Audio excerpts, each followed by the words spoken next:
இவை அனைத்திற்கும் மேலாக அன்பையே கொண்டிருங்கள். அதுவே இவை அனைத்தையும் பிணைத்து நிறைவு பெற செய்யும். அன்பார்ந்தவர்களே, குடும்பம் ஒருவரை ஒருவர் தாங்கிக் கொள்ளும் அன்பால் ஆனது. இன்றைய உலகில் சின்னஞ்சிறு கருத்து வேறுபாடுகள் பெரிய பிளவுகளை உண்டாக்கி விடுகின்றன. நாம் தேர்ந்து கொள்ளப்பட்டவர்கள்.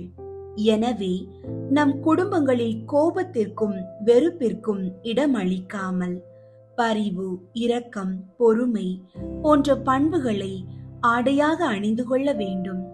ஒருவர் மீது ஒருவருக்கு மனக்கசப்பு வரும்போது, ஆண்டவர் என்னை மன்னித்தாரே என்று நினைத்து பார்த்து மன்னிப்பதே ஒரு கிறிஸ்தவ குடும்பத்தின் அழகு.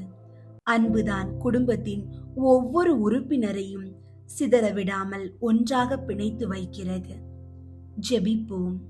அன்பு இயேசுவே, திரு குடும்பத்தின் நாயகனே, இந்த தவ காலத்தில் என் குடும்பத்திற்காக உம்மிடம் வருகிறேன்.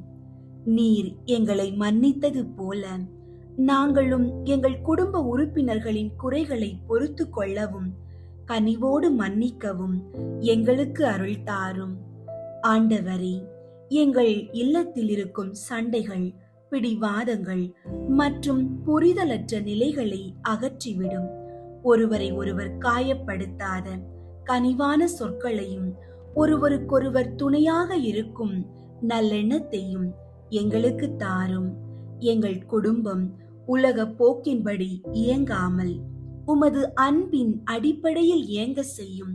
இவை அனைத்திற்கும் மேலாக உமது மேலான அன்பே எங்கள் குடும்பத்தை பிணைத்து நிறைவு பெற செய்யட்டும். ஆமீன். அன்பார்ந்தவர்களே, ஒரு குடும்பத்தில் அமைதி நிலவ வேண்டுமானால் ஒருவருக்கொருவர் விட்டு கொடுத்து வாழ வேண்டும். இன்று உங்கள் குடும்பத்தில் யாரிடமாவது பேசாமல் இருந்தாலோ அல்லது கோபம் இருந்தாலோ நீங்களே அந்த முதல் அடியை எடுத்து வையுங்கள். நீங்கள் மன்னிப்பதன் மூலமாக எதையும் இழக்கப் போவதில்லை.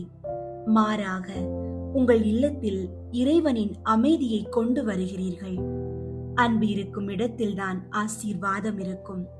இன்று உங்கள் குடும்ப உறுப்பினர்கள் ஒவ்வொருவரின் பெயரையும் சொல்லி அவர்களின் நலனுக்காக இறைவனிடம் ஜெபியுங்கள். உங்கள் ஜெபம் அவர்களை பாதுகாக்கும் ஒரு கேடயமாக மாறும். இன்று ஒரு தீர்மானம் எடுப்போம். என் குடும்ப உறுப்பினர்களின் குறைகளை பெரிதுபடுத்தாமல் அவர்களின் நிறைகளை பாராட்டுவேன். அவர்களுக்காக இடைவிடாது ஜெபிப்பேன்.